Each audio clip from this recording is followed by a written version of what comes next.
Trigga. Trigga. We've already heard you before, but before we play your song, do you want to give a little background on the song or talk about what we're going to be listening to right now? Yeah, well, basically the song that you're going to play right now is pretty much my new single. You guys are actually going to be the first ones to play this record today. We are actually in Miami, period. Before we go on our little promotional tour that we're going to do. We are hot. We are hot. That's amazing. So after we play the song, we're going to talk a little bit about it. We're going to talk to you, and we're going to learn all about your plans and fears. Sounds good. Okay, good. All right, hold on. Let me blur it. Sylvia, keep your hands away from him. Oh. He just can't help himself, dear.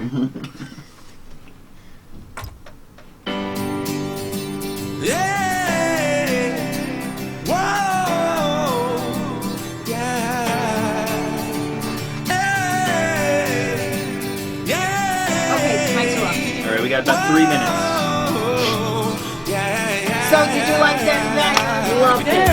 Are you having fun? Small budget. I know the feeling when you're trying and it don't happen. I know the feeling when you're broke and you can't have it. I'm seeing stars, they still shooting, I can't catch it. I'm really hoping that things change. Thinking that you're winning, but you're playing the same game. Don't run away. I'm still praying, I'm hoping the pain goes. I'm trapped in my own mind. The world is so cold, they need hope. Trying to make a change with this music. Trying to make them all use their brain when they listen. Nothing else to lose, put yourself in my position. They say they want the truth, but satisfied with fiction. I'm missing with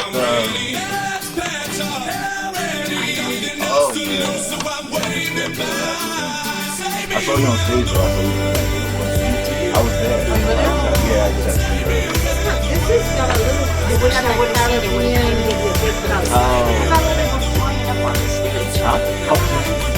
Something up there. So, how we gonna get Mr. Trigga involved with the concert? No one knows my story. That's how we do it. Yeah. Love to have you come perform. So many years of being trapped, I deserve a chance. They say they really want to change, but they really can't. Don't be discouraged by the distance. Instead, be persistent, be consistent. It's going to take commitment. I know it's hard to deal with the envy. Know to stand tall when the world is against me. Know to keep calm when the world is in frenzy. They say they keep talking, but it doesn't offend me. Cause all I do is think big, never small. Think big, never small. You can say that they real, doesn't mean that they real. You can tell when it falls apart. What you thought?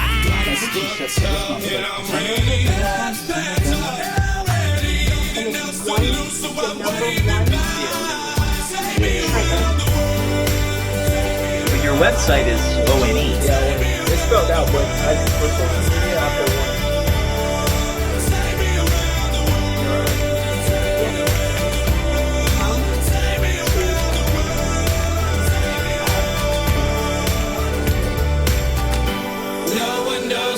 There's about a minute left. We've got about a minute on the song. Take me round the world and never bring me back again. No one knows my story or how it's supposed to end. Take me round the world and never bring me back again.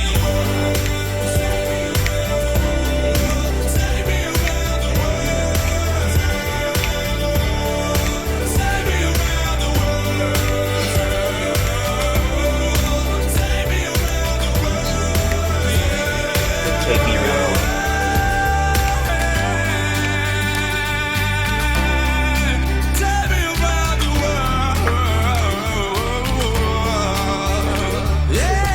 I like it. It's great.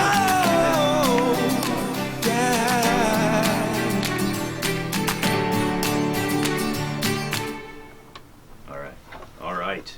That is one Love it. slick production. You heard it here first. That was folks. fantastic. All right. Nice Woo! job. This is a major drop, ladies and gentlemen. Thank you. Thank you for sharing that with us. Tell us a little bit about the song and about your music and about you and everything. And you have exactly 12 seconds to tell us all about it. No, that's Trigga, that's it. .com. Goodbye. Well, pretty much, as far as this song itself, I actually wrote the lyrics. I write everything to the song. Mm-hmm. That guy who's actually singing on that record, I actually seen him on the middle of the street just singing one day. Mm-hmm. And then I actually studied him for a while, so I was pretty much stalking him for like a while. Okay. So and I noticed that he worked in Fridays on South Beach. Mm-hmm. So, you know, I just kept watching them for a couple of weeks now. And then one day I just said, I hit Lou up. I said, man, I'm going to come to the studio. And I got a record. I got a big record. I think, you know, somebody could, you know, potentially it could be a single pretty much. Mm-hmm. So I showed the dude the lyrics or whatnot. He sung it. And that's what you got right there pretty much. That's amazing. Yeah. How long did it take you to write the lyrics for that song? Not too long. As soon as I heard the beat, I already had the hook. I was So ready. is that your normal process of writing music, where you hear the beat first and then you sort of write songs? Yeah, the chorus follows right behind it. Okay. Pretty much. How long have you been writing music? Probably, I would say a good music itself, a good 6 to 7 years. What got you started? Pretty much, you know, your typical hood story. We pretty much lived in the hood. We was poor. We didn't have nothing. All I had was to express myself. So I used to write poems. I used to like rewrite the roses are red, violets are blue. You know, jump up, so can you. You know, stuff like that. I used to do that. And then my sister said, man, you should try to put that on like a beat. And I said, nah, I can't do that. I can't do it. And she said, man, do it. You could do it. And one day I tried it, and from there, I just fell in love with it. Yeah. The melody of music itself. So you were born in Brooklyn? Yeah, I was born in New York. I was born in Brooklyn. And how old were you when you came here to Probably Miami? like 3 years. I came the same year Hurricane Andrew hit. So That was a devastating time. Yeah, it that was like so hard. Hey, welcome home. My brother had just bought a house and he lost it in Hurricane Andrew. Wow, I'm sorry. Yeah. So I know exactly what you're talking about. Yeah. Welcome home. Yeah, so pretty much when we came down here, we knew nothing about a hurricane. So it was terrible. No food, no nothing. We didn't really know anything. You mentioned you have a sister. How many brothers and sisters do you have? I'm actually the only boy. You're the only boy? I have like 4 sisters. 4 sisters. Wow. And what are the age groups of everybody? I got 2 older and 2 younger. So you're like right in the middle? Yeah, I'm the middle. Okay. Pretty much. And the oldest is like the oldest to the youngest. How much is what's the age gap? We was 5 actually, years, 6 yeah, years? we was actually right behind each other. Okay. So when we was younger, when we was like, you know, going through those trials and tribulations, pretty much it was my older sisters and me. Okay. So the new ones, they never really went through the Felt struggle that we same went way. through. Yeah. And you guys were sort of like on your own, figuring all that stuff Yeah, out. pretty much. So you grew up in Carroll City, you were Yeah, telling me. yeah. What high school did you go to? Carroll City. Carroll City? Yeah. Carroll City, okay. And was there anyone there, any teacher or anyone who influenced you or influenced, you know, what you mentioned poetry. Was there someone that introduced you to poetry, or was there something that just kind of Actually, I used to listen to a lot of you know, like Tupac and Nas. Like my first record was actually a Nas record, and I didn't know who he was. I just listened to it because I liked the way he rhymed. And then what really got me was Tupac, really, because of what he was saying. I felt like, oh shoot, you know, he's going through the same thing I'm going through. Let me listen to this guy, you know, like that. But as far as school, it was probably a math teacher.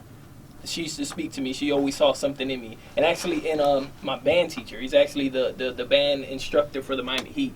Okay. Oh. Yeah, so Cool. every time you go to the game, you see a Miami Heat. The leader he was my teacher. Okay. So he was the person that really, like, he used to pull me to the side. Hey, you know, you don't have to be in the hood. You don't have to be in that neighborhood, man. There's something in you. There's something in you. And I never understood because I wasn't doing music. I was like, yeah, I see it too. Whatever, you know. We just walked off. But he really gravitated to me. He really put me to the side. Like, man, for real, you should do this, do that, and I just followed. Did you take any musical lessons or learn Nothing. nothing? Nothing. I learned by ear. So, have you learned to play any instruments now at all, or no, kind of but dabble? A little dibble dabble there. You know, I could tell you what to put. You know, I could tell you how to play it. You know, what I hear in my head, and you know, we bring it to life. Because most of our records, that's what we do. I'm behind the beat, pretty much. Me and Carlos, but he's not here right now. You know, then Lou.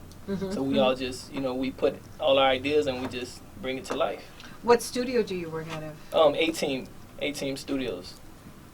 We're located, actually, is our own in-house studio. We got Lou right there. He's pretty much, he runs the studio. It's his studio. He's Where do you want to take your music? I'm not talking about like I want to tour in Japan. I mean, like where do you see your music evolving and growing? As far as honestly, me in my heart, Yeah. I feel like with my music, I can make a change in the world. Okay. That always been my goal. Even when I was a little kid, before I even knew music, I used to tell my mom, "I'm gonna change the world." She'd be like, "Yeah, okay, yeah." And I said, "I'm gonna change the world." I used to tell her that. Good night, everyone. I have to take him home. and that's how you tell your significant other. I just So adopted a sweet. young man. He is now our son.